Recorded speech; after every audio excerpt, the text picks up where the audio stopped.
bienvenue dans le tournoi Insiders de la Paris United. Dans cette vidéo, vous allez pouvoir suivre toutes nos péripéties en l'honneur de monsieur coach Tourop, coach numéro 1, et en mon honneur où je vais lui apprendre le métier de coach.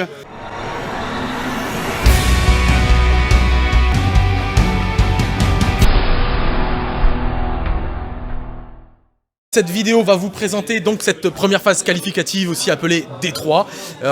4 équipes qui se rencontrent, la Paris United Omega qu'on représente, la Paris United Delta qu'on représente aussi, et la MGWA et la FTA. Donc une seule de ces équipes prendra le ticket, le golden ticket à la fin de ce petit séjour à la WAG Taverne. Et vous allez suivre tout ça sur cette vidéo. C'est parti.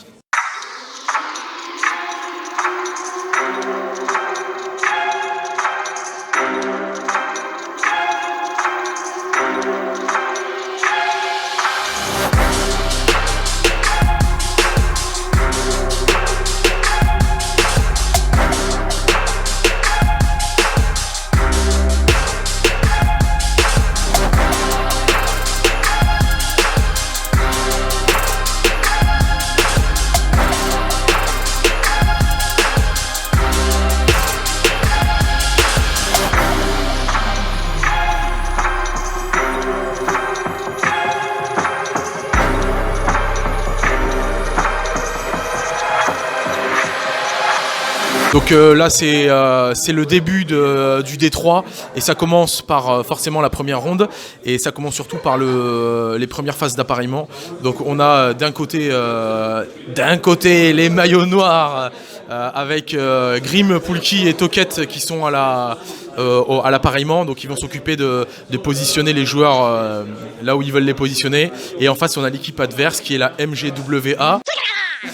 Dont le capitaine Isenheim que vous voyez derrière l'écran, épaulé de toute sa team qui eux aussi gèrent les appareillements. Donc c'est vraiment la première phase du jeu d'équipe se passe sur cette table et il y a beaucoup de choses qui se jouent à ce moment-là. Salut à toi, Seigneur de guerre. Fin du pairing. Du coup on a posé nous en première def Loto, la MGWA en tyrannide. J'ai été refusé plusieurs fois d'affilée, je suis assez triste. Ça c'est le rapport de bataille ça. Ouais, les mecs se méfient maintenant. Non, on a des matchs compliqués mais intéressants. Et moi par exemple je vais me retrouver contre un Eldar. Un match qui est pas très stable mais qui peut faire des sales blagues. On a un miroir de taux qui est plutôt pas mal. Et on voilà. finit avec Bromo contre Lika. Est-ce que globalement tu penses que c'est satisfaisant au niveau des appareillements? Plutôt content. Et ben c'est parti. Je prends là maintenant tous les joueurs connaissent leur match. Je prends la température sur toutes les tables avant même de savoir qui commence, qui joue quoi, et savoir un petit peu vers quoi on s'oriente. Donc petit point sur les tables de la première ronde contre la MGWA. Ici présent Wrath the Playmo. Qui joue sa brigade Astra Militarum, allié Dark Angel et allié Space Wolf aussi. Il affronte donc une autre liste Astra Militarum avec un Shadow Sword et du Custodes qui va être finement joué par Super Poulpe que vous voyez là-bas. Et donc voilà pour la première table. On a donc Elronir qui joue Eldar, la fameuse Tree Shining, et qui va affronter Isenheim qui lui joue la masse cultiste.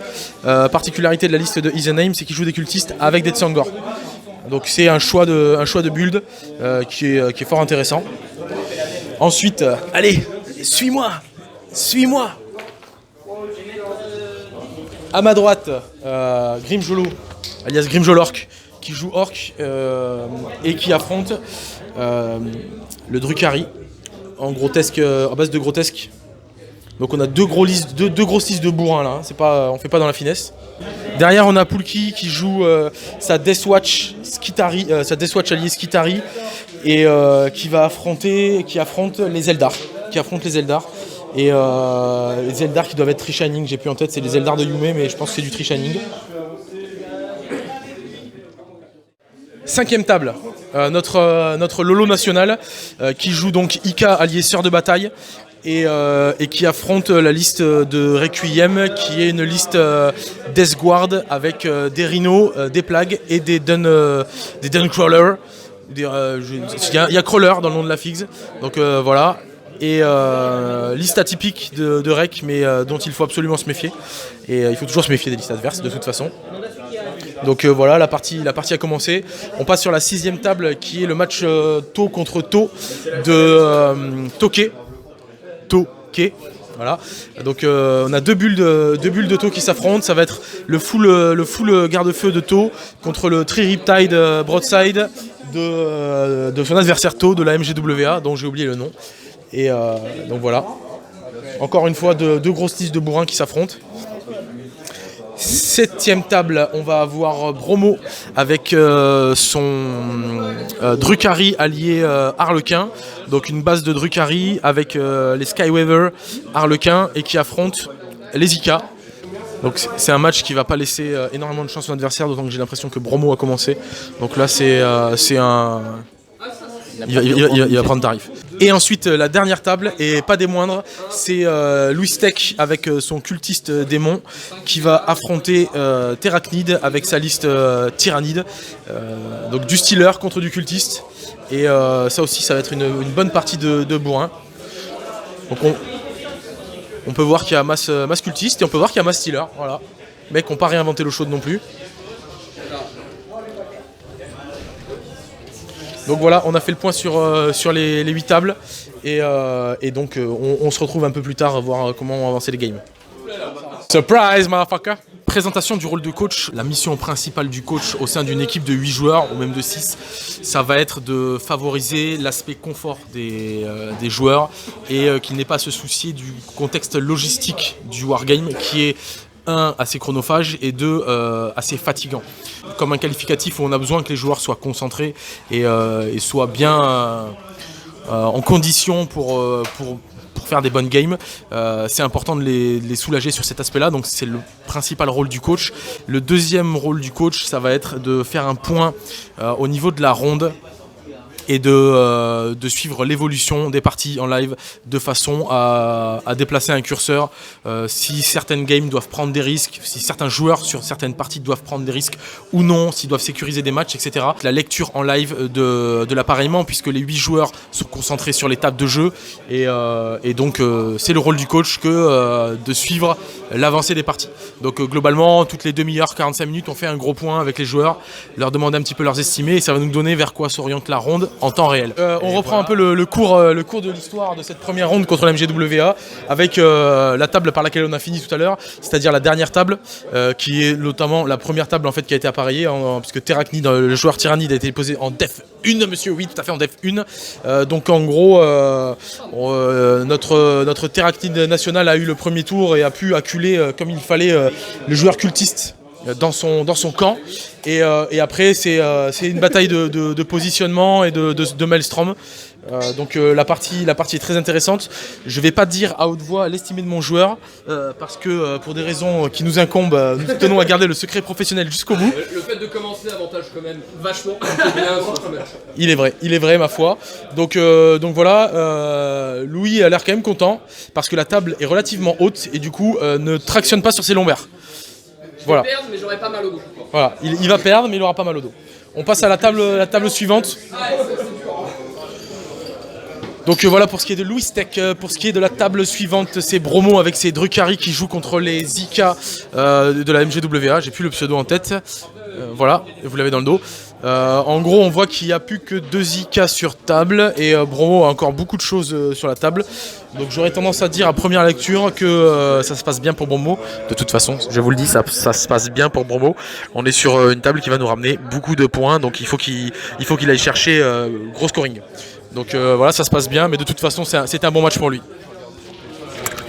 Ensuite, on se retrouve sur le miroir de Toket contre son adversaire. Hein, voilà. Il lui reste encore 2 Riptide, mais clairement, Toket tient la table. Hein. On voit la table est à Toket. Et il est loqué aussi, donc ça c'est bien cool. Donc globalement, je pense que c'est un bon match pour la Paris United aussi. Donc voilà, là déjà vous avez vu 3 tables. Globalement, on a un match qui n'est pas top, c'est celui de Louis. Et là on a Bromo qui est bien et Toket qui est bien. On passe à la table suivante avec celui que tout le monde connaît, notre Lolo national. Si on peut focus sur sa tête, voilà, Lolo contre Requiem, du duel de gamer. et de Lika Sista contre du DG. Lolo a perdu 2 Ika. Non, un Ika. Non mais je le voyais pas, je le vois pas. Je le vois pas derrière le décor. Le bloquant est trop imposant.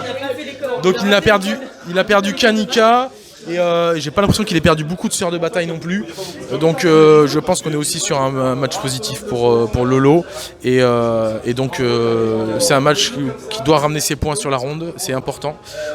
Voilà, donc là on tire vers la fin des games. Et globalement je pense que c'est positif pour Lolo. On passe à la suite. Donc là vous voyez l'air satisfait de Poulki. Pourquoi ? Parce qu'il a joué contre un Eldar Et avec mon armée de Deathwatch, j'ai table rasé un Eldar. ça c'est beau. Voilà, Et ça, c'est beau. 0 T5, table rase. Ça c'est un vrai captain. Donc la table de Poulki on n'en parle plus puisqu'elle est entérinée. Voilà, Hein un bon 1-0, merci Voilà. les boucliers encore une fois. Un bon Eldar est un Eldar mort. Oui. Sauf quand c'est celui de notre équipe. Exactement. Voilà, on passe à la suite. On va aller voir notre Eldar d'ailleurs. Allez, suivez-moi. Donc ici la game de notre le favori, hein, notre équipe, celui que tout le monde aime. Connu depuis des décennies, c'est Elronir, Eldar contre Démon.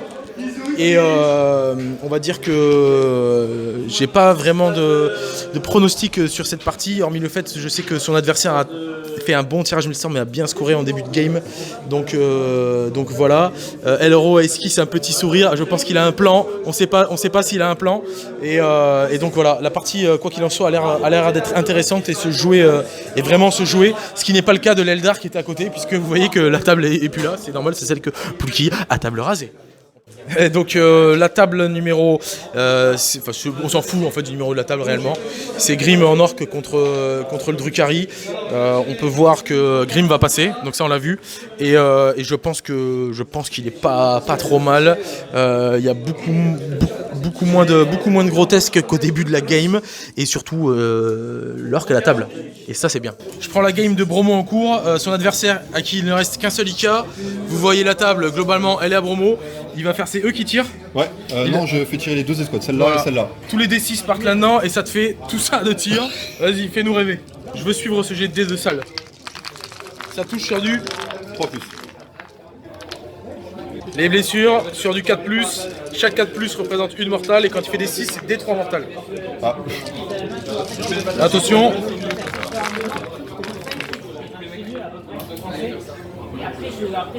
Alors on a, déjà avec les 6. ça c'est les D3 mortales. Ça c'est les D3 mortales. Ça c'est du Normal. Ça c'est du mortal tout court. Je pense que l'Ika il prend tarif. Bah, en fait, même sans jeter les 6, là je fais déjà 2, 4, 6, 8, 10, 12 mortels. 12 mortales dans sa mouille, plus les D3. D3 mortales. 12, là il y a 5, ça fait 17, 17, 20, 22, 24, 24, 27 mortels. 27 mortels sur l'Ika. T'as quelque chose pour le sauver d'un fil de pain ou quoi? Il est mort. Il est mort. L'Ika est mort et c'est donc une Fin de partie. table rase pour Momo. Bien joué. Bang. Je suis donc avec Poulki, notre héros. Poulki qui est surtout capitaine de la Paris United. On a fait le point sur le rôle de coach et intéressant de faire le point sur le rôle de capitaine dans une équipe. Je te passe le micro et j'aimerais que tu puisses expliquer à nos viewers globalement en quoi consiste le rôle de capitaine et comment tu le perçois. Moi, le rôle de capitaine, avant tout, je pense que c'est un rôle humain. C'est avant d'être sur la table de jeu, c'est un rôle d'encadrant de l'équipe. Clairement, par rapport à mes 7 autres compères joueurs qui sont sur table et mes 2 autres coachs, j'ai pas la prétention d'être le meilleur des joueurs, loin de là. Mais je pense que c'est le rôle de capitaine, c'est de connaître les différents joueurs, savoir les motiver dans tous les entraînements qu'il y a avant les confrontations avec les différentes équipes, savoir aussi poser le jeu, rassurer entre les différentes rondes. Oui. Là, l'avantage, c'est que contrairement à d'habitude, on a 2 coachs qui peuvent nous aider à voir comment ça se passe sur la ronde, et donc du coup, on n'a pas à stresser des décisions à prendre sur chaque table. On sait qu'on a des coachs qui savent lire les parties et qui savent lire la ronde dans son ensemble, donc du coup on peut se concentrer sur sa partie et vraiment sur des décisions un peu difficiles, le coach peut venir voir le capitaine et dire voilà, qu'est-ce qu'on fait, là il y a une interrogation On prend des risques, on prend pas des risques, on stabilise les jeux. Cas concret à l'instant, Louis voulait savoir s'il pouvait tenter une action qui potentiellement prend des risques en termes de jeu. Moi, la lecture de l'évolution des parties, je lui ai clairement dit non. Je préfère qu'il ramène 6 points stables plutôt qu'il nous mette en défaillance en disant je vais peut-être en ramener 10 mais j'en ramène peut-être 2. Donc là, on voulait avoir un estimé fixe, on se rapproche de la fin, pas de risque, on est en positif sur la ronde, donc pas de risque inutile. Donc du coup, ça a influencé ses actions de jeu et ça, c'est quand même vachement stylé. Ça se joue clairement sur cette fin parce que le match contre la MGWA est serré et donc on prend les moindres points. Hein, on prend les moindres points. La dernière partie en cours, c'est celle de Toquette contre son adversaire. Il se serre la main, donc la partie est finie. Ça va être l'heure du décompte des points et on va savoir qui gagne cette ronde. En tout cas, félicitations à eux et à tous les joueurs. Et on espère que Toquette va nous ramener cette motherfucking victoire. Et Darkan est là pour s'assurer que ça se passe bien. Donc là c'est la fin de la ronde et ça se joue là. Tu peux voir l'effervescence autour de la table de Toquette. Annonce des scores d'ici peu, savoir qui gagne cette ronde concrètement. On assure un nul et on voit si on prend la victoire selon le nombre de points que nous ramène Toquette, puisque c'est un match positif pour lui je pense. Il est en plein décompte. On prend que 16 points et donc ça sent légal. On prend pas la victoire. Ouais. Alors cette première ronde Une égale. Malheureusement, ouais.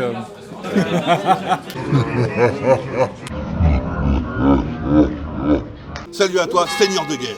On va attaquer l'appareillement de la deuxième ronde. Comme vous le voyez, il y a des maillots Paris United d'un côté et de l'autre. Et vous vous dites, mais qu'est-ce qui se passe? Mais de quoi s'agit-il? Et c'est qu'en fait, on a deux équipes Paris United sur ce qualif. Et donc, il y a un moment où le duel fratricide est inévitable. Et il a lieu sur la deuxième ronde. Donc, vous pouvez constater l'ensemble... mais c'est à revenir. Ça va commencer les appareillements. On a Grim et Poulki et Toquette à la manœuvre d'un côté. Et on a El Gringo. El Gringo que vous avez pu découvrir aussi sur la chaîne, ainsi que son staff personnel derrière. On voit aussi Aedarian qui est là et qui fait comme d'habitude rien. Internet. Voilà. On a aussi un arbitre de la FEC qui est venu pour surveiller parce que qu'il n'y ait pas une espèce d'escroquerie monumentale sur les appareillements.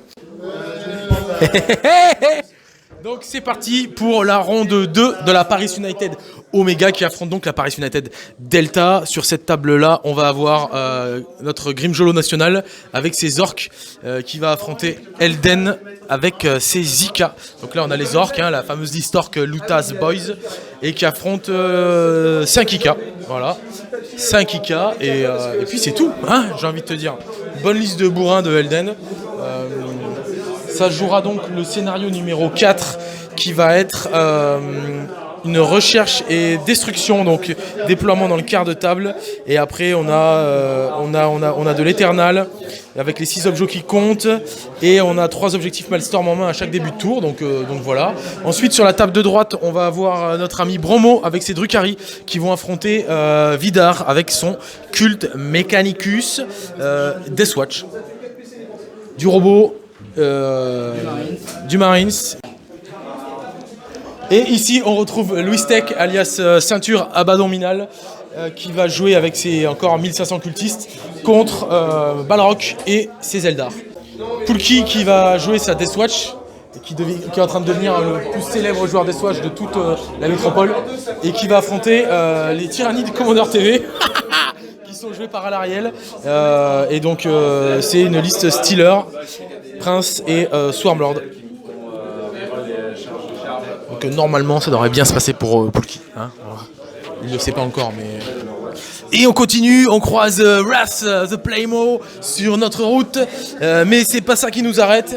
Et on retrouve donc la table de Wrath qui va jouer donc avec sa Imperium Soup contre le Drukhari d'Hippocras. Drukhari d'Hippocras particulier puisqu'il joue du Kabbalite. Il joue du Kabbalite de la Kabbale au cœur noir, de Blackheart Kabbale. C'est une liste que notre ami Hippocras drill depuis un certain temps. Il y a mis des Skyweaver, histoire de péter des châssis. Et puis voilà, donc ça risque d'être un match assez intéressant et assez sympathique pour les deux joueurs. Et quand on continue par ici, on croise Zekanar.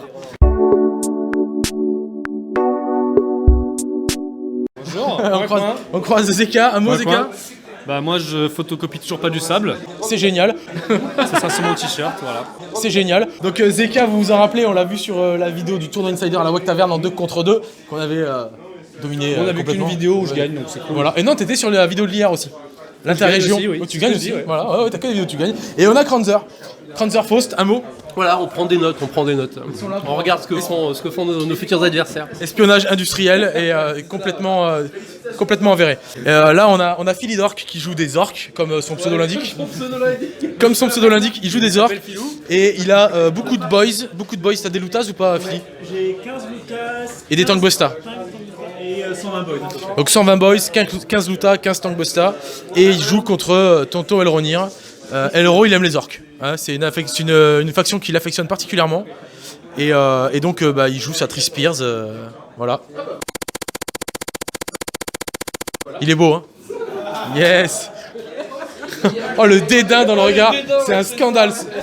Ah. Et on se rapproche. Alors là, on a Oli Alex. Salut à toi, Seigneur de guerre. Oli Alex, qu'on a pu voir une fois sur un live Commander TV et qui joue Custodes allié Astra Militarum. Je vois des Tank Commander, je vois des motos Custodes, sans doute du Shield Captain et de la moto standard, hein, du mortier, du canon laser, et il affronte Toket. Toket, l'homme aux 150 guerriers feu. Et derrière, on a El Gringo. Pourfendeur de vierge effarouchée. El Gringo que vous avez pu voir sur un rapport de bataille il n'y a pas longtemps, et il joue des taux pour Scalif, et il affronte Lolo en Ika. La table fait un peu mal aux yeux, le tapis pique, mais voilà. El Ringo qui a cette compétence technique en termes de jeu, et on voit vraiment la concentration que dès l'entrée de jeu il tient. Et on continue par le fond de la salle, je crois qu'on a fait le tour. Là, c'est Magic. Et là-bas c'est Magic. Donc on a fait le tour des 8 tables, c'est génial.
Point de la deuxième ronde, n'est-ce pas? Ouais. On a Bromo qui est encore en cours de route. qui fait des signes de joie et qui donc globalement domine clairement la game. Je pense que le résultat est connu. Et ça va être encore un 20-0, une grosse victoire pour notre ami. Ici, on a la partie de Grim en orc qui s'est terminée sur un 20-0. Ouais. Table rase ou table rase. Donc les 5 IK n'ont pas survécu à la masse orc. Ils ont surtout pas survécu au tir de Lutas qui pendant 3 tours ont fait 3 shoots. Ça fait 3 shoots. C'est un one shot un IK ou pas alors? Ah non, ça fait plus que one shot. Ça fait plus que one shot un IK. En un tour, j'en ai entamé un au tour 1 qui avait une 3+1 vue. Et dans le même tour, j'ai séché le 3+1 vue et un IK derrière. Ça pique. Ça pique. Sur le double shoot. Test 2D. Contrôle 2D. Ici, on a notre Poulki national avec sa Death Watch qui affronte à l'arrière in the place. Et globalement, il y a une petite discussion sur un point de règle. Et Poulki n'a toujours pas rentré son armée sur la table. Et donc on va voir ce qui se passe pour la suite. Notre ami Louis Tech avance inexorablement sur l'Eldar, qui lui se replie inexorablement dans son camp. Là ici on a Vras qui joue contre Hippocras et ses Drukhari. C'était de toute façon pas un bon match pour Vras, donc il va essayer de ramener le maximum de points qu'il peut ramener, et puis on verra ce que ça donne par la suite, mais c'est pas sur ses épaules que repose la victoire de la ronde. On a l'héros ici qui joue contre les orques. Les orques qui ont commencé un peu à se détasser, hein, qui était un gros paquet derrière ce bloquant là, et donc voilà, et on a un héros qui le renise.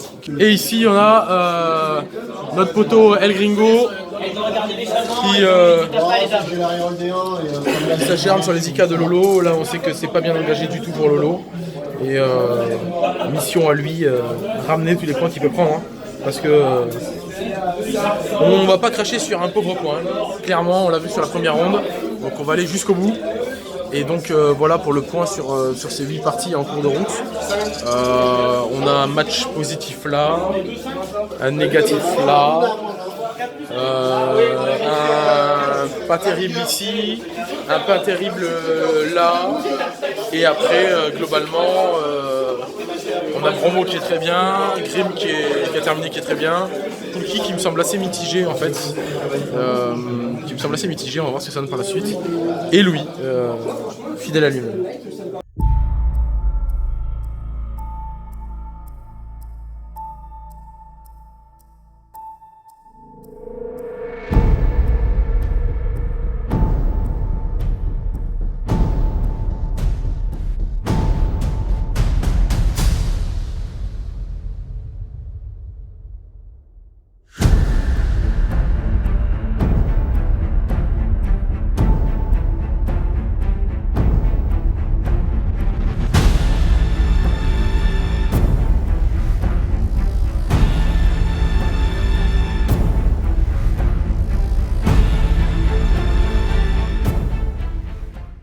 Donc là c'est un peu le moment clé aussi de ce qualif, c'est quand on bouge notre boule pour aller grailler.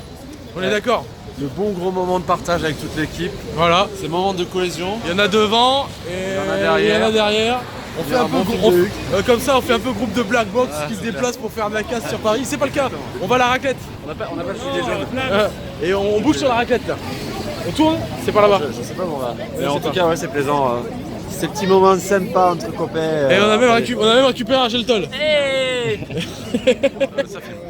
Irion, je t'ai dit, Irion, t'as pas la place à la PU. Attends, excuse-moi. Salut à toi, seigneur de guerre.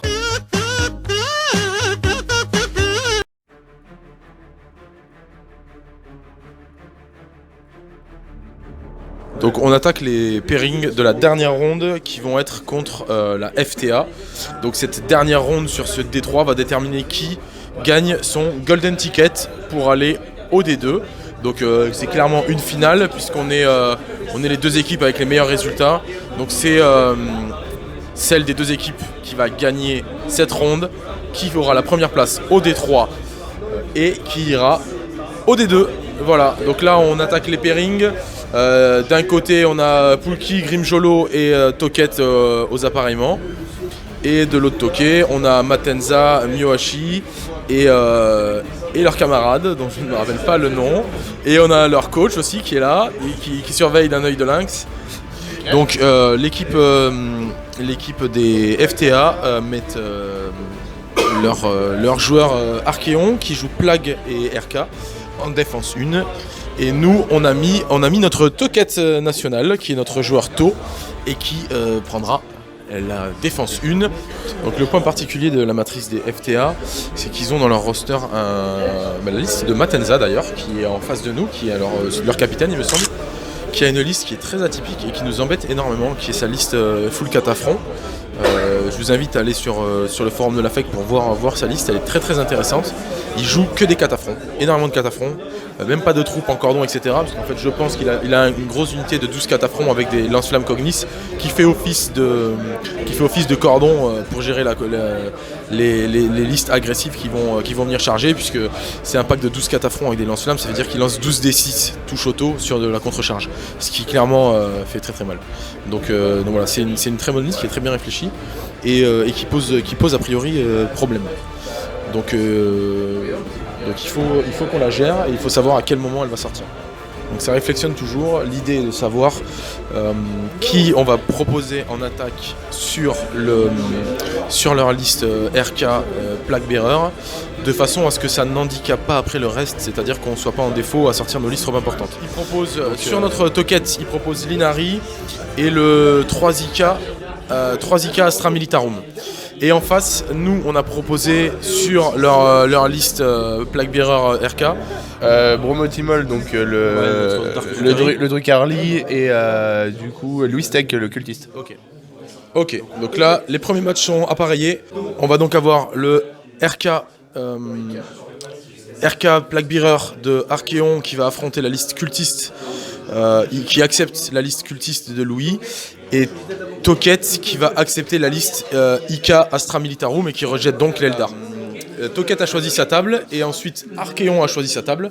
Donc maintenant on passe à la deuxième phase du pairing qui va être le positionnement des Dev 2 et ensuite la sélection des attaques proposées par l'équipe adverse. Donc, les Dev 2 sont posés. Pour la FTA, ils vont poser Matenza, donc c'est la liste catafron. Et nous, de notre côté, on a posé Bromotimol, le Drukhari. Donc voilà pour les deux défenses. Et maintenant, les équipes vont proposer des attaques qui vont se loger dans les défenses. Donc là, on dévoile les deux attaques proposées dans chaque camp. Donc contre l'Admech de Matanza, on a proposé Vras avec son Astra, ainsi que Elronir avec le Eldar. Et sur Bromo, ils ont mis l'Orc et le Tyrannide. Donc l'Orc, c'est une liste avec une centaine de boys et 70 Storm Boys. Et le Tyrannide, c'est une liste assez atypique. C'est une liste avec beaucoup de Thermagaunt, donc de la masse, et du culte Genestealer avec des néophytes. Donc une liste de masse qui n'a pas une énorme capacité de létalité, mais qui potentiellement a du mal à crever. Ils ont accepté sur l'Admech la liste de Vras, avec Astra Militarum, Space Wolf, Dark Angel. Et nous, de notre côté, on a accepté l'Orc sur le Drukhari. Donc à ce stade, on a 4 matchs. Hein. Les troisièmes defs ont été posés. Côté FTA, on a mis le Drukhari. Et côté Paris United, on a mis notre Eldar. Donc les oubliés, c'est-à-dire c'est ceux qui sont systématiquement refusés. Donc c'est le dernier match qui est déjà dévoilé.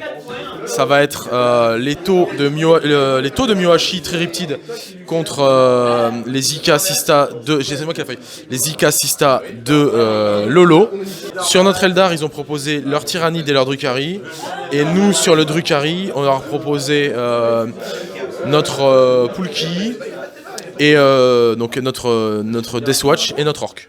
Et donc Elronir va forcément affronter le Tyrannide et le Drukhari va affronter l'Orc. On a donc tous les matchs qui sont mis en place. Rappel donc de la ronde, on va avoir Toquette contre donc le taux de Toquette contre l'Ika Astra Militarum de la FTA. On a Louis Tech en cultiste qui joue contre les RK Plague de Archeon. On va avoir Vras en Astra Militarum qui joue l'Admec de Matenza. On a Bromotimol en Harlequin qui joue les orques de la FTA. On a Elronir en Eldar qui joue les Tyrannides de la FTA. Grimjolo en orc qui joue les Drukhari. Pulki qui joue les Inari. Et Lolo qui joue les taux. Voilà, on a les matchs. Alors on se retrouve pour la troisième ronde, la ronde finale. On est tombé sur le scénario numéro 5, c'est-à-dire la relique. Mais il n'y aura pas que la relique sur ce scénario-là, vu qu'en Eternal, on a 4 points pour un objectif principal. On a 1 point pour un petit objectif. Et ensuite, on a 2 points de victoire pour les 4 autres objectifs Eternal. En ce qui concerne le Maelstrom of War, tout le monde peut avoir 3 cartes. Et surtout, on peut scorer les objectifs 1 à 6 du copain adversaire. Et le déploiement, c'est en marteau et enclume, un hammer and anvil. Donc on suit un petit peu le début de partie de Pulki qui a eu le tour 1, qui est arrivé avec un Captain Réacteur. Il a utilisé son strat pour charger à 3d6. Dans les conventions ETC, ce décor-là est considéré comme bloquant, donc en fait les Spears qui étaient là n'avaient qu'un Gus en ligne de vue. Et donc il vient d'envoyer dans sa mouille. Il va se faire raser là. Donc Pulki a encore utilisé un point de com pour faire D3 attaques supplémentaires avec son Captain Blood Angel qui va faire 8 attaques.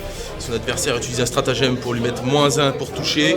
Il touche donc sur du 4+, qui est un beau jet, et il va taper à force 8 sur de l'an du 4, c'est du 2+.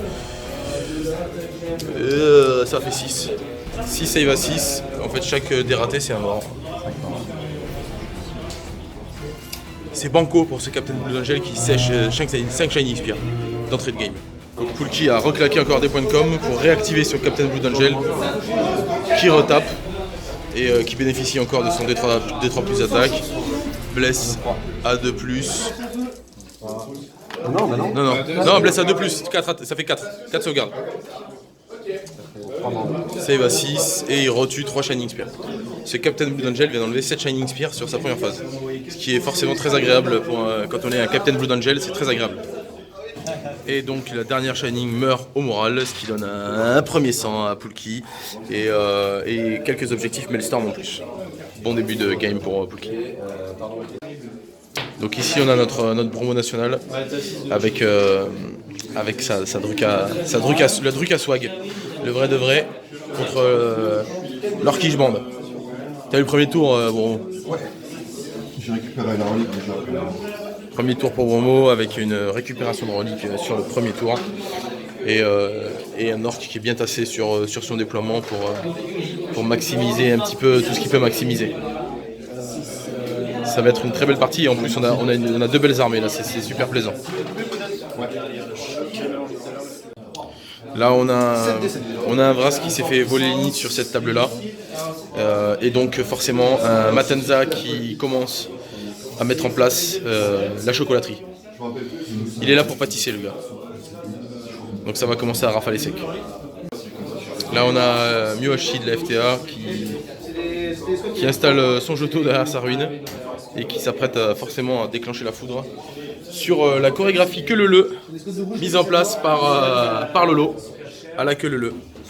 Donc on a Toket, notre héros national, qui commence pas, et de toute façon qui ne voulait pas commencer, donc ça l'arrange. Et face à lui, l'Astra Militarum qui commence déjà à développer ses tirs. C'est parti. Louis qui, comme d'habitude, raconte sa vie. Voilà, ça dure vite cultiste. J'étais à -2, c'est ça. Et alors la question c'est donc c'est Archéon qui a commencé, et il n'a pas enlevé grand chose, je pense qu'il a enlevé que ça. Et Louis qui commence à développer son map control. Ce qui est intéressant c'est qu'il joue contre une liste plague qui aussi développe du map control mais qui pour le coup c'est paquet, c'est entassé parce que mine de rien le cultiste il développe une certaine dose de feu. Donc voilà. Et Grim qui se déploie. Je reprends la partie de Pulki au vol. Pulki, vous êtes à quel tour?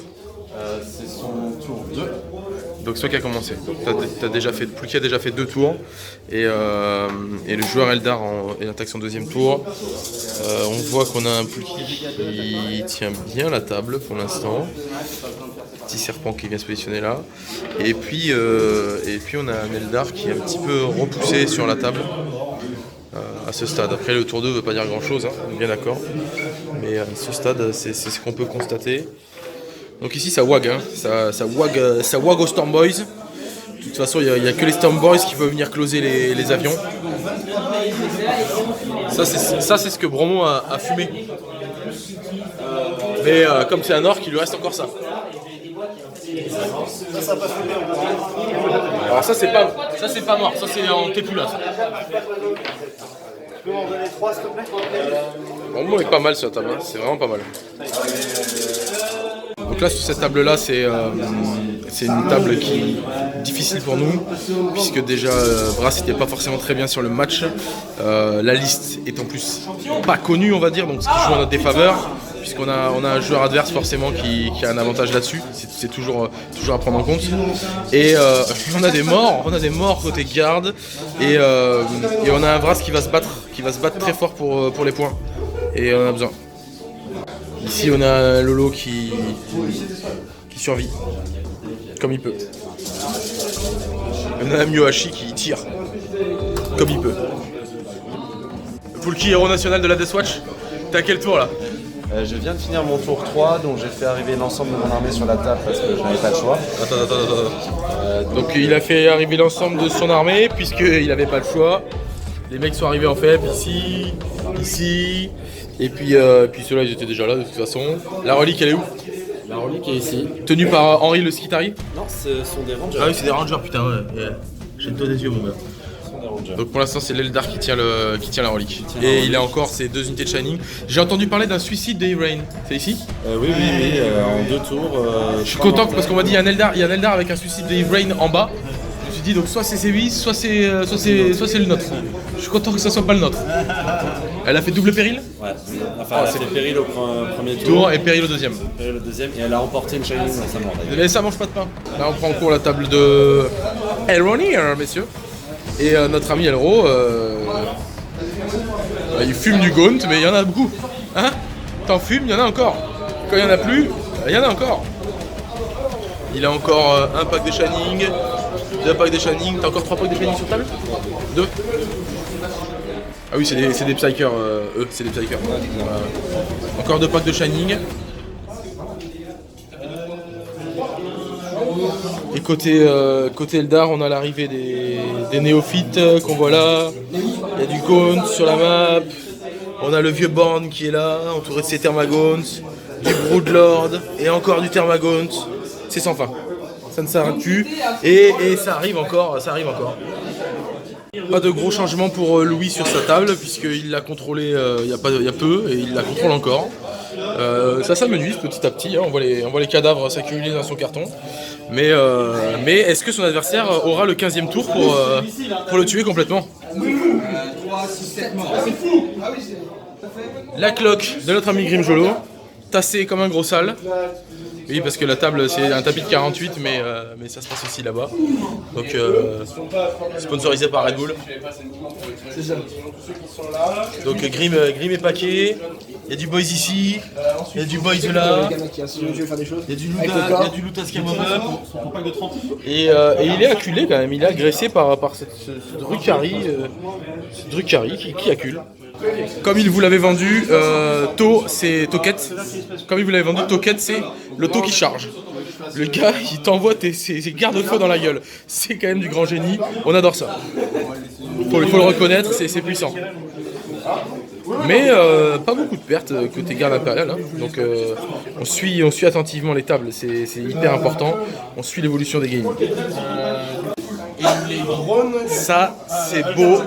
Toquette, avec sa Ghost Kill, il a chargé Lika pour Pilin sur le Lehman Russ. Et ça, on aime ça, nous. Ça, c'est une vraie action de skill PU. Ça me laisse pas. Et mes drones, du coup. Vous êtes à quel tour? Tour 2. Ça passe en tour 2. Donc je reste un. Et c'est lui qui a commencé. Non, c'est lui qui a commencé. Donc là, ils sont tour 2 de Toquette et c'est lui qui joue en second. On est sur la table de notre héros Poulki et on a une escouade de Shining ici. Elle est où la deuxième?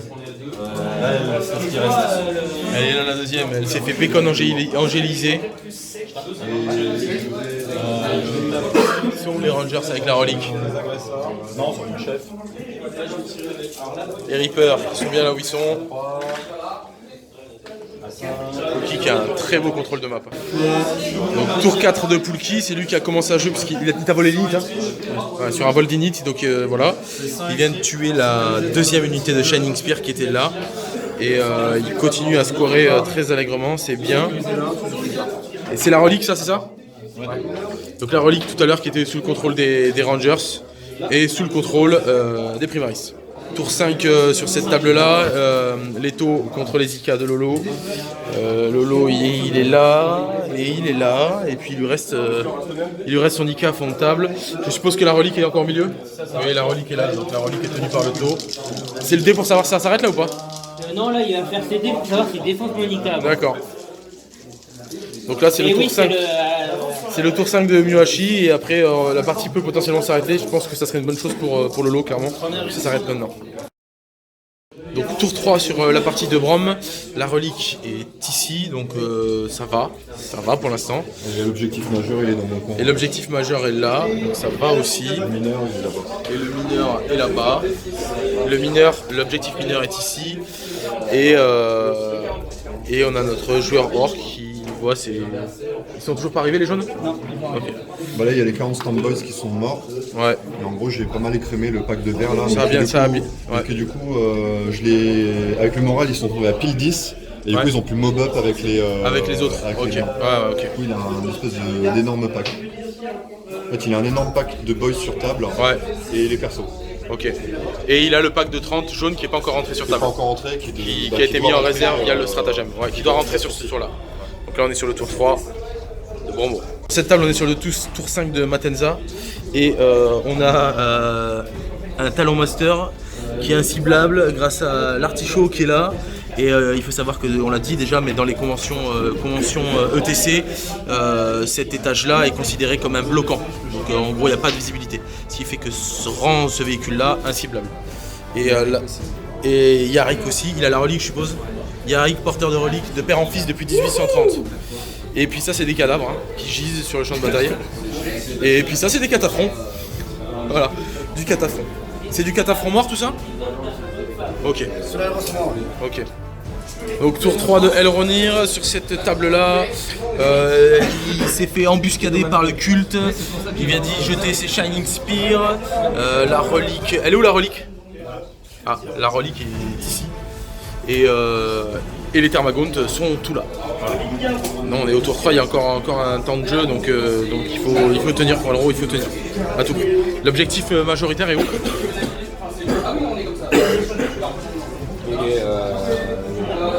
Et le gros objectif est de cru. Ok, donc les deux objectifs, le majoritaire et le minoritaire, sont du côté du joueur tyrannique.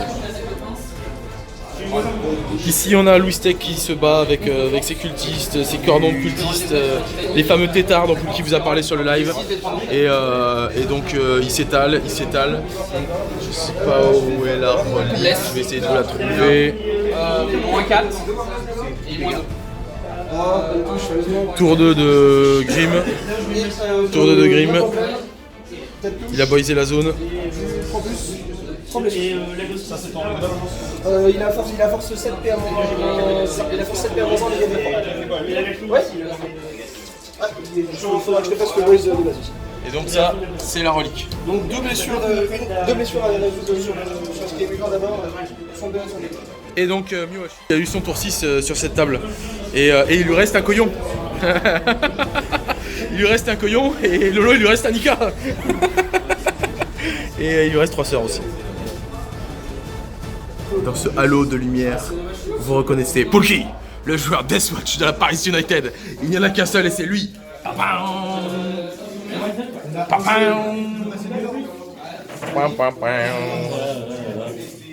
Donc, première partie terminée pour cette ronde. On a Louis Tech qui met 20-0 à notre Archaon national, puisque Louis Tech a clairement scoré comme un goré. Il a scoré toute la partie, il a fait les maelstorms de son adversaire, puisque sur le scénario on peut le faire. Et puis il a la relique, donc c'est une victoire nette sans appel avec un joli vin. GG à toi Louis.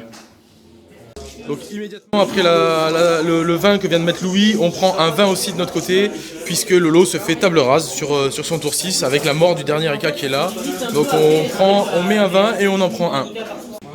Donc on a un tour 7 sur cette table, qu'on aurait aimé ne pas avoir, hein, mais on l'a quand même, on va faire avec. Et donc c'est le dernier tour de jeu, et là c'est clairement le but, c'est pour Grim, pour Vras, c'est de sauver des points un maximum. Tour 4 pour la partie taux contre Ika. Ça commence un petit peu à dépoper, hein, faut le dire, mais ça tient bien. Non, je suis en full messieurs là. Mitrailleuse sur les 3 rouges. Donc fin de cette table, Vras contre Matenza, et c'est donc ça se finit sur un tour 7. Sur un tour 7 à 15-5 pour Matenza, donc c'est une défaite côté PU. Je trouve que Vras en est quand même bien sorti parce qu'il était sur un match-up pas facile et il se fait voler l'init, donc ça joue beaucoup. Il arrive à sauver ses points et ces points-là on en a besoin, donc c'est très bien. Ce 5 points en fait il nous convient. Quel tour ? C'est son tour 4. Tour 4 de Elro. Ça joue et les moindres points sont importants. Tour 4 de Bromo. La relique est toujours là. Il est toujours bien sur la table. Mais autant il a fait bien dépoper l'adversaire au début et autant là, forcément à un moment là. En fait il a lancé une charge à 11, ce qui l'a totalement enfoncé dans mes lignes. C'était assez inespéré quoi. Notre héros national, Poulki. Le 6e tour. Vous êtes sur un 6e tour là ? On est sur un 6e tour. Donc là, la ronde commence à se dessiner et c'est très très chaud parce que on a un Bromo qui jusqu'à présent était sur une annonce à 17 avec un très bon score et qui descend, qui est en train de subir lourdement et qui va nous se maintenant à 10. On a Elro qui descend aussi et après on a Toquette qui stabilise, qui est encore une belle annonce, et Grim qui est pas capable de nous donner un réel estimé de ce qui est en train de se passer, qui encore une fois nous fait des merveilles et est en train de nous défoncer un deuxième Eldar. C'est super. Maintenant il faut qu'on ait 80, il faut qu'on ait nos points pour la victoire et c'est vraiment pas joué, sachant que si on fait une égale, c'est victoire pour la FTA sur ce D3 parce qu'en cas d'égalité ils auront fait 2 victoires et une égale, là où nous on aura fait 2 égales et une victoire.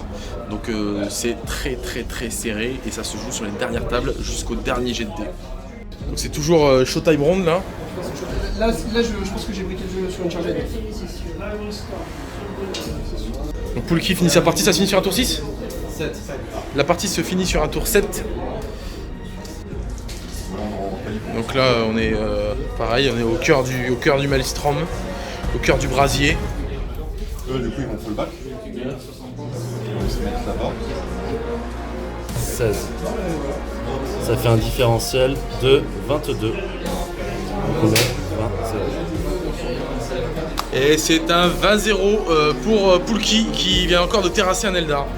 Un sacré personnage ce Poulki là. Il nous reste Toquette, il nous reste Grim, il nous reste Elro et il nous reste Romo là-bas au fond. 4 tables pour déterminer qui va gagner cette ronde. C'est chaud serré, c'est chaud serré. Il nous faut nos points bordel. C'est fini ici, ça compte les points. Ça compte les points, à la fin on a un orc qui a bien récupéré la table, mais on a un Bromo qui a très très bien scoré tout au long de la partie. Donc on va voir sur quoi ça se finit. Et ça c'est la relique. Bromo perd cette game 12-8 contre l'orc qui a bien remonté sa game. Et cette partie là s'achève avec un 17-3 pour le joueur tir élite de la FTA. GG à lui. Bromo, une impression? Elro, tu vois? Il n'y a pas d'impression. Ouais. C'est donc fini de ce côté là aussi. Donc les dés sont jetés, c'est terminé. Fin du game. Ça se passe ici. Et ça se passe ici. Ça se passe ici. Et ça se passe ici. C'est validé par le coach de la FTA. D'un petit hochement de tête. Ça finit notre toquette nationale, mais 13-7 à Lika. Et à Lika et la garde, 13-7. Ça fait 18-2 pour Grim, 87. égalité parce qu'il y a une le moins 5, par contre c'est défaite. Donc on finit ce tournoi en présence du lieutenant, du capitaine et du coach. On finit la dernière ronde, on met 87 points à 73 contre la FTA, ce qui nous met une victoire. Néanmoins, on prend 5 points de malus parce qu'on a eu un retard de liste, ce qui nous fait passer à 82 points, ce qui nous met en fait un goal average en égalité. En termes de points de ronde, on est considéré comme ayant fait une égale alors que nos adversaires ont bien subi une défaite. Eux, donc ça nous amène à. Ils ont 4 points de tournoi, on a 4 points de tournoi et ils sont devant au comment on appelle ça, le scoring, le maelstrom. Au classement, ils sont devant au classement, ils sont devant au goal average, ce qui fait qu'on est deuxième. Donc on n'est pas qualifié pour les phases suivantes qui sont le D2. Néanmoins, on sait qu'il y a 5 équipes qui vont être repêchées par rapport à leur classement. Donc on se place quand même en deuxième position avec un très bon score. Donc, ce qui nous laisse de fortes chances d'être repêchés, ce qu'on souhaite fortement. Vos petites impressions de capitaine et de lieutenant. On va commencer par le lieutenant. Du coup, on a du boulot sur les listes. Il y a au moins deux listes qui m'ont moyennement convaincu vis-à-vis de leur cohérence sur la méta. Donc là, on a du boulot là-dessus pour le D2. Pour ce qui est des appareillements, on n'a pas été déconnant puisque malgré tout on n'a pas de défaite sur le tournoi. En termes de niveau de jeu, on n'est pas déconnant non plus. Donc ouais, là, le prochain objectif pour moi c'est les listes. Capitaine, le mot de la fin du capitaine. C'est déjà je commence à voir l'avant-tournoi en fait qui est hyper important. C'est toute la préparation, la création du roster et c'est tout bête, mais le rendu des listes en temps et en heure, voilà, c'est important d'avoir une bonne communication interne electro-corporate. Intra-team. Interne à la team parce que voilà, c'est des petites erreurs comme ça qui nous coûtent des défaites. Qui nous coûte la première place, la première place, la qualif. Le golden ticket. Voilà, on se rattrapera autrement.